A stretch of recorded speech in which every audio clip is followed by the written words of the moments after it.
Alright guys, before I get into the haul video, I've shot a video where I asked you guys to thumbs up at the beginning. I've done one where I asked you guys to thumbs up at the end, and I've done one where I didn't ask. So on this video, I'm going to go ahead and ask you guys to thumb it up if you like it. Thumb up any other videos you're watching at the beginning. There's been a whole lot of things with YouTube about people saying this algorithm works. They've adjusted it, here's how to do it and stuff. But what worked on mine was the thumbs up at the beginning. Right or wrong, it's there, so thumb it up. And once more, thumb up, any other comic book videos or whatever videos you're watching around the beginning, okay? That'll get everybody noticed and get them some views and stuff like that, which is cool and lets channel grow and all that good stuff. Right. So anyway, this is a unusual haul because this is me just kind of piddling around town, going around seeing what I got. And I played around on eBay one night. I skipped going to a comic book convention yesterday, just wasn't up for it. And started seeing some of the stuff that came in. So we're going to start off with, the comics. We'll just do the comics because there's other stuff than comics here and stuff, right? First of all, I got these comics. I'm not going to, I'm not going to say where I got them anymore, all right? They're in the area that I live, an antique shop. Some people may see the price tag and know where it's at and stuff. But over the years of shooting this video and stuff, which it was fine because it's all fun, but it kind of, the competition started picking up where I was getting this stuff and showing up there, and started missing out on some deals. And that's fine and dandy and stuff, but I ran into one or two people who were complete and total dicks about it. That's a whole story into itself. So yeah, I mean, it's one thing to hang out and have each other's back and tell people we're comics and stuff, and then there's another thing where you're just a dick. Okay. So anyway, for $1, these were $1 a piece, right? I didn't really haggle too much, man. For $1, I found The Dark Knight Returns #3. Now, I got inside of this, looking at it. I went ahead and got it. And it was a good thing because when I looked up the price, average, what I was finding, if it's a second print, 15 bucks.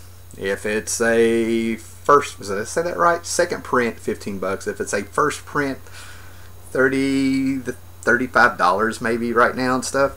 So, over the years, I've gone on the internet. I have talked to people in comic book shops. Actually, the only place have never really brought it up was at a comic book convention, which is probably the place I should have done it. But if there's anybody out there that knows for sure how to tell if any of your Dark Knight Returns are first, second, possibly even third prints that's out there, I think, I know the third prints are usually inside the cover, but they didn't print three prints. But this is one of those things where there's no, this is a first print. You're supposed to look in the cover, as I understand, and compare the shades of gray. So if there's anybody out there that knows anything about that and it's a credible, reliable source you can link me up to, that'd be great, because I could go into about 5 different ways I've been told to be able to tell. But anyway, this is fantastic. It doesn't matter. $1 for the Batman hunt for the Dark Knight Returns #3, which was fantastic. Okay, then I went ahead and got this. I think this is about a $10 to $12 book. I think this is like my second or third one or something, but they're saying, this is a big deal. This is Batman 457 because this is when Tim Drake, or is it Tim Drake or Jason Todd? Yeah, Tim Drake. When Tim Drake officially becomes Robin and puts on the new suit, so we'll see. Then I got this. I don't think this is really that big of a deal. I have the Adam Kubert cover of this one. But this is part 1 of Neil Gaiman's 2-part story, Whatever Happened to the Caped Crusader. This was inspired by Alan Moore's swan song for the Bronze Age Superman, if you will. Silver Age / Bronze Age Superman. Whatever Happened to the Man of Tomorrow. So Neil Gaiman came in and did a 2-part Batman story of this. Which is, of course, it's Neil Gaiman, so it's very surreal and a lot going on and not structured like your basic Batman story. But this is the Alex Ross cover, which I thought was very cool to find for $1. So that was very cool. And if you read this story, Neil Gaiman does something very interesting with Alfred. Showing him that he's the ultimate servant for Bruce Wayne, if you will. Well played there, Neil Gaiman, well played. And then I got this. This might be my second or third one. I need to see if I have the Batman cover that kind of goes with this. But this is Brian Azzarello, Jim Lee's part 1 story, Man of Tomorrow or something. But anyway, it's got this iconic cover that people seem to want to chase down. And if you can get a Batman, I think it was Jeff Loeb in Batman maybe around 613 or something. I could be wrong. But anyway, there's one of Batman. It's a mirror image of Batman looking towards Superman there, and you can see Knight in Gotham there with his cape floating in the air. And then iBots. This was really cool. I think it was Dr. Silver Age I was talking to, or something like that. Maybe it was a group chat. I don't know. Can't remember, but it was really odd because like I had this run of iBots. This is from the 90s, Techno Comics. Not a big deal, but it's George Perez art, based on an Isaac Asimov concept, if you will, called iBots. If you know Isaac Asimov, you know about iRobot, the 3 laws of robots they have to follow and things like that and stuff. And I remember kind of enjoying this series. This came out in the boom of the 90s where, you know, at one point we had over 800 comics on the stands. If every comic book shop and everybody bought every comic that was available, it would have been about 800 comics a month and stuff. And felt, you know, of course I get this because of George Perez and really enjoyed it. Over the years, no idea what happened to it. For all I know, it actually may be in one of these boxes, but I haven't ran across it in years. Maybe I traded it, maybe I sold it, maybe I lost it in a divorce, who knows. Maybe it was in a box of comics that I didn't know got stolen off my U-Haul a couple years ago. Who knows? But anyway, it's just so funny to talk about this and then turn around and to find it. And like I said, it's some of Perez's, you know, if you love Perez and designs and just some of the stuff he gets to, it gets in there. I know it looks like a generic team, but there's a little twist on it, and if you run across it, like I said, I got it for $1. Thought it was well worth it. And then I got this. I love picking these up, man. These 70s superhero catalogs, little odds and ends, and you can get in here and see what kind of stuff and how much things were, toys and comic book superhero related stuff that you could have ordered from these guys. I think it's a Joe Kubrick cover. He did the covers for these.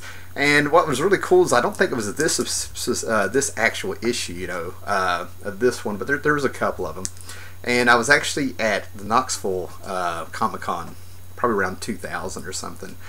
And I got in there and I bought one of these. And that's maybe a 3-hour drive from me. And I got in there and I was looking at this book from the 70s, and the order form was actually filled out. And it was from a certain town that's around here. And I looked at it and I knew the person. And I ran into him probably about 6 months later when we all piled up to go to a convention in Charlotte, Heroes Con. And I told him, I was like, did you live at such and such place when you were a kid? Did you have a such and such catalog when you were a kid? And he was like, yes. And I'm like, I found it in Knoxville. Would you like it back? And I gave it to him. You know, I was able to give it to him and stuff. He actually had Moonlight Comics in a place called Claypool Hill, Virginia for a while, which was where I got a lot of my books there. Maybe, I can't remember how long he stayed open, maybe a year or 2 years. But he had to let it go because his first job was teaching, and it was really taking more and more time to run a comic book shop. So it was kind of cool. That was cool. And then I found this. I kind of stuck this in a book just to get it out of there and stuff. But this is an old ad, I think from 1989. And I don't know if you guys are into Studio Ghibli or not, but in the 80s, this movie came over from Japan. And it was not called Nausicaa of the Valley of the Wind. It was called Warriors of the Wind. And I should have got the VHS tape I have of it. Bootleg VHS tape. You know, I have it with 4 other cartoon movies. Flight of Dragons, Heavy Metal, Light Years, and Warriors of the Wind. And it's from Studio Ghibli, and the thing was just atrocious for how it was edited and everything. So they actually, apparently they came out with a comic of it. And I ran across a comic of this. I just don't think this is the same one, where basically they just took stills from the actual animated movie and put it in a sequential art form. So this was really cool to have. I'll probably laminate this and stuff. I'm doing this thing to where when I see these cool ads, I'm laminating them just for myself. I'm just kind of getting started. So, you know, I love Nausicaa of the Wind. Very, you know, it's timeless, yet it's very 80s for me, even with the terrible Warriors of the Wind. I even had the movie poster. And if you can get on YouTube or do a Google search and stuff, and you'll see the movie poster. I actually had that movie poster. I had a friend, my parents had a friend who worked at Woody's Home Video, and we would get all these B-movie and stand-up movie posters and stuff like that they would have, and I had this one for a while. So, you know, but the original Warriors of the Wind, it's got characters that aren't even in the movie. There's like this man riding a winged Pegasus that was never in the movie, and some other stuff. It was hilarious. All right, then these two were 50 cents a piece. The guy had, there's a 50-cent box I'll probably go through again, but I was real picky. I went, a lot of the books were really beat up and water damaged, so I just grabbed a few things. But I got this JLA Classified number 6. It's I can't believe it's not the Justice League. Apparently it was a 6-part story, I think. But I think they're in hell. You got Booster and Beetle there, but this is McGuire and the Manties and stuff. And okay, it's got Booster Gold in it, but I paid 50 cents. That really takes the sting out. Then I got this, man, because it's the Warlord. I've never seen this book. Sometimes when a book is canceled, has run its course, the last issue has a very low print run, potential to be a little bit of a collector's issue or not. If anything, it's a conversation piece, which is fine. But right here we have issue 133, last issue of the Warlord. You know, so that was kind of cool. I have the first issue, now I have the last issue. So collector's wise, this is kind of cool, man. So nice little spread there. So, you know, for something, it would have really been nice if they got Mike Grell to come in and do the last issue. He did beautiful covers for this series. You know, it's his creation and all. So that was kind of cool. I got these on eBay. This one, I'm going to go back and forth. I'm really going to go back and look at the auction site, the original listing and stuff. Because I think, I'm trying to think, I think I ended up getting like this for maybe like $3 or something. It doesn't sound right, but maybe $2. Well, the shipping was more. So we're going to say I got this for anywhere from $1.50 to $3. We'll just put it in there. I can't remember, man. But kind of cool. I got the original book, number 3. This is actually an upgrade. I'm actually about to put a bunch of Hellboy books on eBay because I want them in trade. But here's Seed of Destruction, number 3. Very cool. From 1994. It's a 5-issue limited series. But this is a soft cover of Seed of Destruction.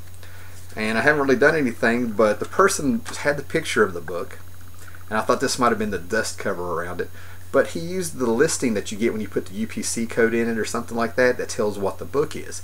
And this said it had a cover price of $99.95. I did a little research, and there's a red-bound leather book that's a first print hardcover that is worth $99, even that's not what you bought it for. So I was thinking maybe this was a dust jacket on it. The auction was ending in like maybe 10 minutes, so I didn't really have time to send a question. Figure I'll take it a chance, and it's a soft cover. So I don't know. It was my bad for impulse buying just because the auction was ending so quick. But at the same time, that listing has got to be wrong. So I don't know. I'm not really sweating it. And then I got this for $1, maybe $1.25 or something like that. And I'll have to do a little research, but I think this is an original story. It's in hardback, but it's by Richard Corbin and Mike Mignola. And it's Hellboy, House of the Living Dead. And this is a story I wanted because I think, I could read the back of this while I'm doing the video, but we'll shoot from the hip here. But this is a story I'm pretty sure I heard of where, I think it's the 50s, and Hellboy is pretty depressed because one of his friends died or something. Okay, Mexico, 1952. I want to cheat here. But anyway, so he's down there and he's drunk, and basically this is an ode to those, I love them, horrible Universal movies of House of Dracula, House of Frankenstein. So we get a werewolf in this, vampire, and sort of a version of Frankenstein. This is kind of like a joy to it. So I'll do a little research and see if this is an original hardback story or if this is considered probably a hardback version of a miniseries or something like that. So, you know, I'm just now getting back into my Hellboy. Got a little to learn. Also, I was at that flea market, not flea market, this place I was at, antique shop. They had 3 for $5 on VHS tapes, and normally I would try to haggle and stuff, but this wasn't into it. So I ended up getting just a few things to put in here. Like when you walk into this comic book room, I try to keep it to where you're kind of transported into the back. Record player, VHS tapes and stuff like that, DVD player, and everything else is elsewhere, you know, old TVs and stuff. So basically we have Forbidden Planet. I'm not going to sing the you know, Rocky Horror Picture Show song that has Forbidden, you know, the double feature song. Yes, and I got this. This is very 80s. I was on the phone with my girlfriend, I guess, and she was like, "Oh, I loved Rainbow Bright." She was like, "I had a taste of the 80s." So we got that. I'm going to watch it. No biggie. And then here's something I had no idea that Saturday Night Live ever put out. So I'm going to watch this with this political environment we have and how nasty it's getting and all the drama going on and stuff. Maybe a little levity of, you know, that second wave. Probably this is at the tail end of the second wave when I think Saturday Night Live was actually funny. The 70s. early 90s, kind of going into the late 90s here. But the best of the Bill Clinton scandal. It's 58 minutes of their skits and stuff, so this should be interesting. Then I got a few records. Got these down the road. I want to say they're $1 a piece, but I think I got a break and got $1 less. You know, like that's a big deal. We have Susie Quattro. If you like Joan Jett, then you should check out Susie Quattro. This is if you knew me, if you knew Susie and stuff, and a little bit of a country western sound coming through here on some of these songs, which I was prepared for. But there was finally 2-3 songs that I've never heard of. Wiser Than You. I recommend you listen to that song. That'll either enrage you, empower you, or have you in tears. Breakdown by Tom Petty. I didn't realize that song was from 1979. What was the other one? Stumbling In was the big hit off of this album, at least over in England and stuff. What was the other one? It's not coming to me. Now I'm looking at it. Anyway, Wiser Than You is the song I like off of this one. Little leather Tuscadero there. And yes, the Sgt. Pepper's Lonely Hearts Club Band soundtrack from the Bee Gees movies of the 70s with Peter Frampton. This has Alice Cooper, of course Barry Gibb, Peter Frampton, Aerosmith, and what is this lady's name that just nails it on here? It seems like it's Maria something. Where is she? Where is she? Well, she didn't make the cover. Sandy Farina. That's probably her. And I love this. It gives you some nostalgia. God awful movie, but I enjoy it because I watched it when I was 7. And I will take that for the Bee Gees. I like the Bee Gees. I know. I see the look. I see the judgment. Wings by Paul McCartney. Back to the Egg. This is from '79. Then I got a few Disney. Walt Disney's Merriest Songs. These are from the 60s, I believe. I can always eBay these, but some of these songs I actually do like from when I was a kid. Sometimes you just gotta have some fun. It's a record player. A lot of the stuff you're never gonna find on CD. And Snow White and the Seven Dwarfs soundtrack. Fantastic stuff.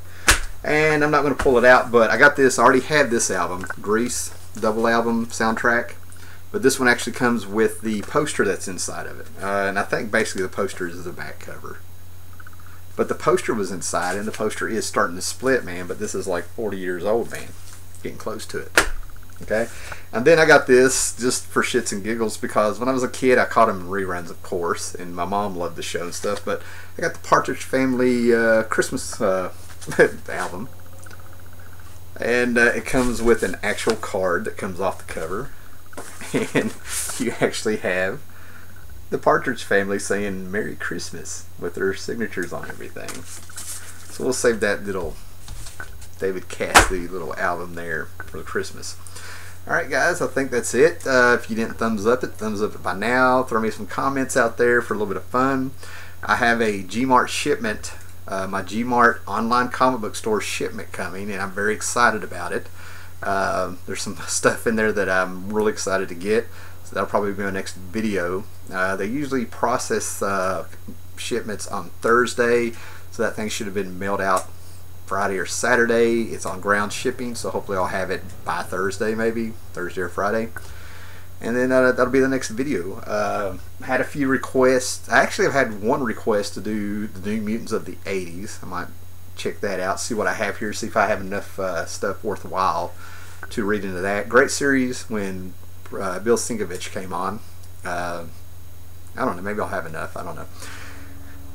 And then, you know, people have asked for Justice Society, and people have asked me to do some more Justice League, so I'm going to go ahead and say this, and if you got any ideas about any comics you kind of want me to review or share some memories of or dig and see what I have, just put them in the comments below, man, or, you know, so I'm up for it. Okay, guys, later.